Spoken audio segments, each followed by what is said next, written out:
So everything has to be seen. Everything has to be watched by everyone, whosoever want to watch it.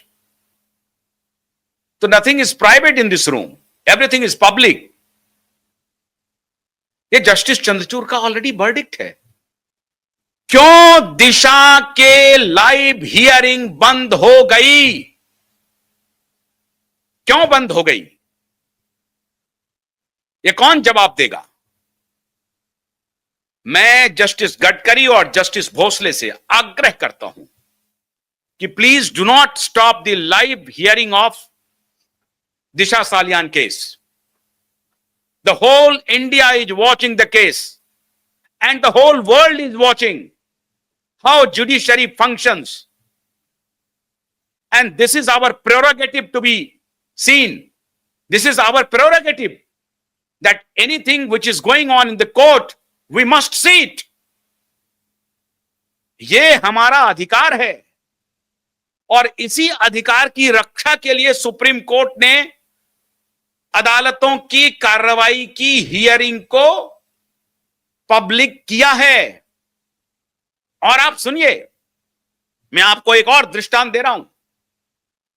यह वही Mumbai high court है जिसने live hearing की नजीर इस देश में आजादी के फौरन बाद स्थापित की थी, जो बाद में इस देश के शिक्षा मंत्री भी बने। पंडित नेहरू ने उन्हें शिक्षा मंत्री बनाया, बड़ा अद्भुत था। आप देखिए, नेहरू सरकार के खिलाफ नेहरू के दामाद के द्वारा आरोप लगाए गए मुद्दे पर मुद्रा कमीशन जो आई थी, जो करप्शन की जो रिपोर्ट थी, मुंदड़ा केस की हियरिंग मुंबई हाई कोर्ट में, मैं उनका नाम भूल रहा हूं, जस्टिस का जो बाद में एजुकेशन मिनिस्टर भी बने, उन्होंने कहा कि हम पब्लिक हियरिंग करेंगे, हम कोर्ट बाहर लगाएंगे। तो मुंबई म्युनिसिपल कॉर्पोरेशन ने कहा कि ये व्यवस्था का वातावरण वहां पर अव्यवस्थित हो सकता है मामला, तो इसे आप कोर्ट रूम में ही कीजिए। तो बोला पब्लिक कैसे जानेगी? तो लाउड स्पीकर की व्यवस्था की गई थी, लाउड स्पीकर की, उसी मुंबई हाई कोर्ट की मैं बात कर रहा हूं, just after independence of India. और फिर मुंबई म्युनिसिपल कॉर्पोरेशन ने लाउड स्पीकर की व्यवस्था की, इंतजाम किया।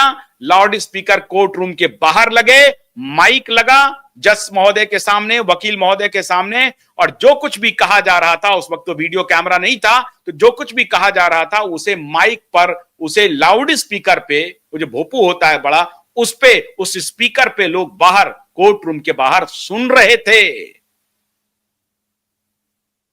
यह चलन भी मुंबई ने शुरू किया, इस पारदर्शिता का चलन भी मुंबई ने शुरू किया। सरकार के खिलाफ, सरकार के दामाद, नेहरू जी के दामाद फिरोज गांधी के एप्लीकेशन पर वो जांच हो रही है। ये जिस नेशनल हेराल्ड की बात कह रहे हैं उसी में पब्लिश हो रहा है, तहलका मच रहा है। नेहरू के दामाद हैं वादी, और वो आरोप लगा रहे हैं, और उस पर यह सुनवाई हो रही है। कहां? मुंबई हाई कोर्ट में। और कैसे? तो पब्लिक हियरिंग हो रही है। इसलिए मिलॉर्ड, आपके पास एक बहुत मजबूत लेगेसी है मुंबई हाई कोर्ट के पास, और ये मैं समझता हूं कि मुंबई हाई कोर्ट इसका जरूर संज्ञान लेगी, निश्चित रूप से लेगी। क्यों दिशा सालियान की हियरिंग लाइव रिकॉर्ड नहीं हुआ? गया क्यों नहीं लाइव? जो हम दिखा पाए उसको दिखा पाए, उसके बाद क्या के दिन की नहीं आ सकी? क्यों? क्योंकि उस दिन लाइव स्ट्रीमिंग नहीं हुआ, लाइव स्ट्रीमिंग रोक दी गई। तकनीकी अगर कारण था तो उसको पहले से बताना चाहिए था कि फलाने केस की लाइव स्ट्रीमिंग नहीं हो पा रही है, क्यों रोक दी गई? मंशा क्या है? अब आपके सामने मैं दृष्टांत रख रहा हूं। 10 दिसंबर का आपका फैसला है सिमिलर केस में, उससे भी हल्के केस में, जिसमें आप पुलिस को ऑर्डर कर रहे हैं कि नहीं, आप प्रिलिमिनरी इंक्वायरी 14 दिन से अधिक नहीं कर सकते हैं, आपको एफआईआर करना पड़ेगा, then you start the inquiry.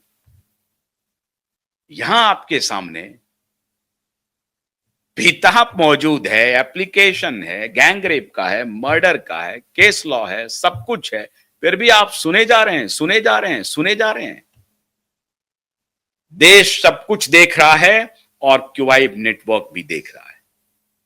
हालांकि हमारा भरोसा आपके ऊपर है मिलॉर्ड, एकमात्र आप ही के ऊपर हमारा भरोसा है, एकमात्र अदालत के ऊपर ही हमें भरोसा है।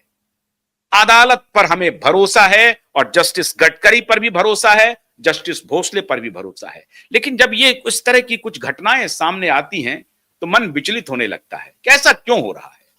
10 तारीख को आप कुछ कह रहे हैं, 11 को आप कुछ कह रहे हैं, डेट पर डेट दे रहे हैं, तारीख पर तारीख दे रहे हैं, क्यों दे रहे हैं?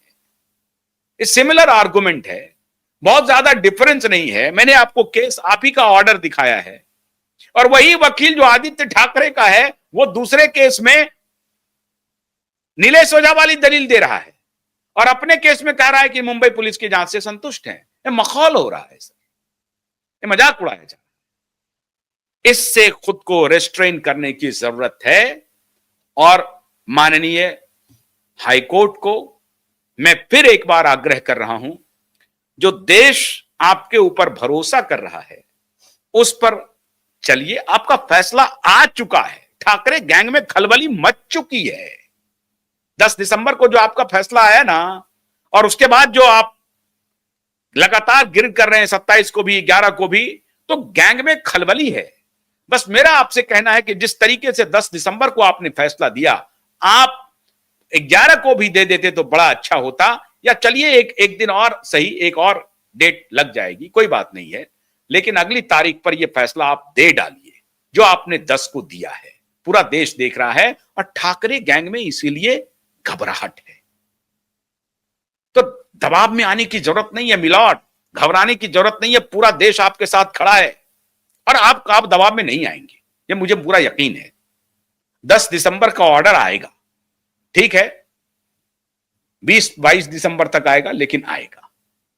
इंतजार कीजिए। ठाकरे गैंग पूरी तरह से उसका गेम ओवर हो चुका है। बहुत बहुत शुक्रिया, नमस्कार।